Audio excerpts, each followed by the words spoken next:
Brought to you by रजनीगंधा।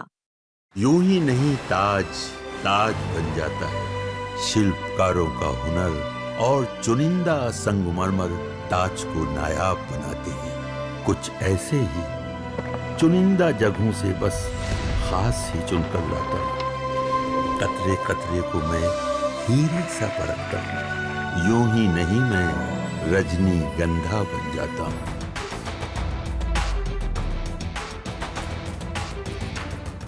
जनसुराज के सूत्रधार प्रशांत किशोर और बीजेपी के सांसद डॉक्टर संजय जायसवाल के बीच मामला अब तूल पकड़ता जा रहा है। सोशल मीडिया पोस्ट के जरिए अब प्रशांत किशोर पर सीधे सीधे बीजेपी के पूर्व प्रदेश अध्यक्ष डॉक्टर संजय जायसवाल ने हमला किया है। न सिर्फ हमला किया बल्कि प्रशांत किशोर पर वित्तीय लेन देन में सीधे उनको कटघरे में खड़ा कर दिया है। संजय जायसवाल ने प्रशांत किशोर पर फंडिंग, पार्टी के रजिस्ट्रेशन और खर्चों को लेकर बेहद ही गंभीर सवाल उठाए हैं। इतना ही नहीं, संजय जायसवाल ने यह भी कह दिया कि पहले ठगी में नटवरलाल की पहचान थी, लेकिन अब प्रशांत किशोर उसके भी दादा निकले। संजय जायसवाल ने अपने पोस्ट में लिखा कि प्रशांत किशोर जो जनसुराज के सूत्रधार हैं, उन्होंने खुद माना है कि आंध्र प्रदेश के सांसद अयोध्या रामी रेड्डी ने उन्हें 14 करोड़ रुपए का चंदा दिया। लेकिन चुनाव आयोग को जमा ऑडिट रिपोर्ट के मुताबिक जनसुराज का 2022 और 23 का खर्चा मात्र 35,000 रुपए दिखाया गया है। संजय जायसवाल ने इसके आगे सवाल उठाया कि प्रशांत किशोर जब यात्रा पर चल रहे थे तो सैकड़ों गाड़ियां, 5 स्टार टेंट, खाने पीने की इतनी शानदार व्यवस्था, दर्जनों कर्मचारियों की नियुक्ति, ये सब 35,000 में कैसे संभव हुआ। संजय जायसवाल ने आगे कहा कि प्रशांत यही फॉर्मूला अगर बिहार के युवाओं को दे देते तो सबसे बड़ा बदलाव होता। संजय जायसवाल ने आगे अपने पोस्ट में जनसुराज पार्टी के शरद कुमार मिश्रा और कोषाध्यक्ष अजित सिंह को लेकर के भी सवाल उठाया कि महज 15 दिनों के भीतर 2 अक्टूबर 2024 को गांधी मैदान में पार्टी की नई उत्पत्ति घोषित कर दी गई और अध्यक्ष भी बदल दिए गए।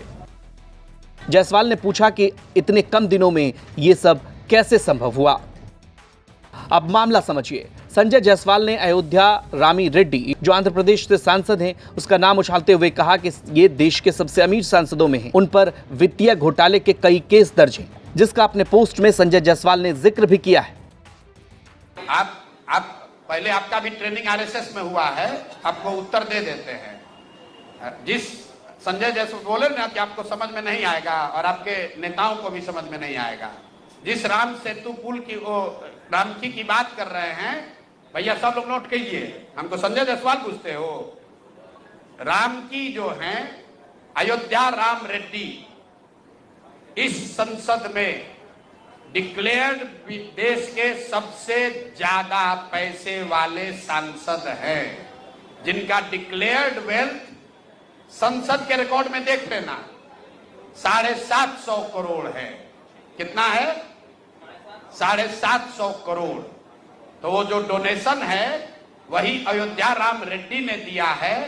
जो मैं बात रोज कहता हूं कि हमको पैसा वो देते हैं जिनको हमने कभी मदद की है। और अयोध्या राम रेड्डी YSRCP के MP हैं। जब आते हो ना, आधा सुनो मेरी बात, अरे सुनो ना यार, तो तुम सवाल किए बिना तैयारी के हम उत्तर दे रहे हैं, सुन लो। तुम भैया हो संघ के पत्रकार, सुनो तो मेरी बात। तुम संघ के पत्रकार हो, सब लोग देखो हंस रहा है, तो सवाल लाए हो तो उसका उत्तर सुन लो। अयोध्या रामी, सुन तो लो भाई। अयोध्या रामी रेड्डी इस लोकसभा राज्यसभा के सबसे धनी, सबसे ज्यादा डिक्लेयर्ड वेल्थ वाले मेंबर पार्लियामेंट हैं। और उन्होंने अपनी एक कंपनी से जनसुराज को डोनेट किया है, क्योंकि किसी जमाने में जब हम वहां काम करते थे तब अयोध्या रामी रेड्डी MP बने थे। समझ में आ गया? तो यही बोले थे ना कि हिंद महासागर में डूबोगे ना तो उसी में निपट जाओगे। अब जब प्रशांत किशोर ने उनसे 14 करोड़ रुपए का चंदा लिया तो इसे पार्टी खाते में क्यों नहीं दिखाया गया। संजय जायसवाल ने प्रशांत किशोर पर वित्तीय लेन देन से जुड़े कई सवाल पूछे हैं। जाहिर तौर पर इससे बिहार की सियासत में हलचल तेज होगी। की जनसुराज पार्टी में फंडिंग में भारी वित्तीय हेराफेरी की गई है, भारी वित्तीय हेराफेरी है। बदलाव की बात करने वाले खुद भ्रष्टाचार में लिप्त हैं, पैसे के गलत कारोबार में लिप्त हैं। खुद पीके ने प्रेस कॉन्फ्रेंस में स्वीकार किया था कि वह अयोध्या रामी रेड्डी, जो कि इस देश के सबसे धनी सांसद हैं और जिन पर भ्रष्टाचार के, वित्तीय हेराफेरी के सैकड़ों आरोप जिन पर लंबित हैं अदालतों में, उससे इन्होंने 14 करोड़ रुपये का चंदा लिया, जबकि जन सुराज के खाते में मात्र 2 करोड़ 42 लाख रुपये दिखाया गया कि चंदा से आया है। तो बाकी पैसा कहाँ चला गया साहब? पीके के निजी खाते में गया क्या? जन सुराज के खाते में तो आया नहीं। और ये 200 गाड़ियाँ, 5 स्टार टेंट, हर जिले में कार्यकर्ता नहीं, इनके पेड स्टाफ रहते हैं, पेड स्टाफ। और ये खर्चा मात्र दिखाए हैं चुनाव आयोग को 35,000 रुपया। ये घोटाला नहीं है क्या? आप 35,000 रुपये, 200 गाड़ियाँ आपकी साल में 35,000 में चल जाती है प्रशांत किशोर जी। आप खुद घोटालेबाज हैं, घोटाला करते हैं और अपनी नाक बचाने के लिए दूसरों पर आरोप लगाते हैं। प्रशांत जी, वित्तीय हेराफेरी का आरोप में आपकी भी भद पिटने वाली है और आप पे भी कानूनी कार्रवाई होने वाली है। आप जितनी भी नौटंकी कर लें, इस देश के कानून सबके लिए बराबर है। आपको इस पैसे का हिसाब देना होगा, आपको बताना चाहिए कि आपने जो 14 करोड़ रुपये लिया, आपने वो कहाँ खर्च किया, वो पैसा कहाँ है, क्या आपने कैश ट्रांजैक्शन किया, अवैध लेन देन किया, अगर अकाउंट में नहीं लिया तो। ये अभी बिहार की जनता को और देश की जनता को आपको बताना होगा, नहीं तो सफ़ेद पेश होने का जो नाटक करते हैं वह नाटक का बंद करिए। बदलाव की जो बात करते हैं, आप स्वीकार करिए कि आप खुद एक बहुत बड़े भ्रष्ट होने जा रहे हैं, भ्रष्टाचारी आप खुद एक हैं। आपको बता दें कि इससे पहले प्रशांत किशोर ने अपने प्रेस कॉन्फ्रेंस में संजय जायसवाल पर भी जमकर हमला बोला था, जिसके बाद संजय जायसवाल प्रशांत किशोर पर हमलावर हैं। ब्यूरो रिपोर्ट, बिहार तक। अब अंतिम छोट भैया नेता है पेट्रोल चोर संजय जायसवाल। भाई एक उनका लेटर दे दीजिए। छोट भैया है, जब दूसरे सब धाराशायी हो गए तो पीछे छटपटा रहे हैं। अब इन पर ज्यादा कुछ बोलेंगे तो इनका भाव बढ़ जाएगा। मीडिया वाले भी आजकल इंटरव्यू लेना शुरू कर दिए हैं, क्योंकि प्रशांत किशोर पर ही बोल रहे हैं, जन सुराज पर बोल रहे हैं।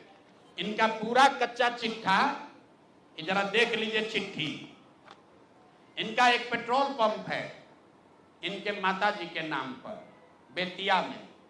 तो हमने कहा कि बेतिया में जब हम पदयात्रा कर रहे थे तो लोगों ने कहा कि 10 वर्षों तक ये भाई साहब वहां एक फ्लाईओवर नेशनल हाईवे का था, वो बनने नहीं दे रहे थे, क्योंकि उससे इनका पेट्रोल पंप का बिक्री कम हो जाता।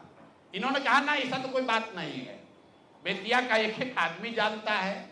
इतना ही नहीं, हम आपको फोटो जारी करेंगे कि जब लोगों का दबाव हुआ तो इन्होंने एक बोर्ड लगाया था बेतिया में, जिसमें लिखा था कि ये फ्लाईओवर का निर्माण मेरी वजह से नहीं, राज्य सरकार के परमिशन नहीं देने के वजह से रुका हुआ है।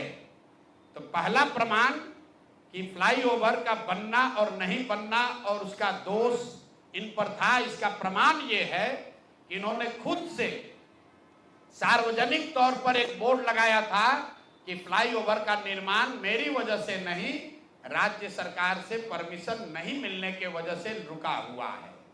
अब इसका आगे सुन लीजिए।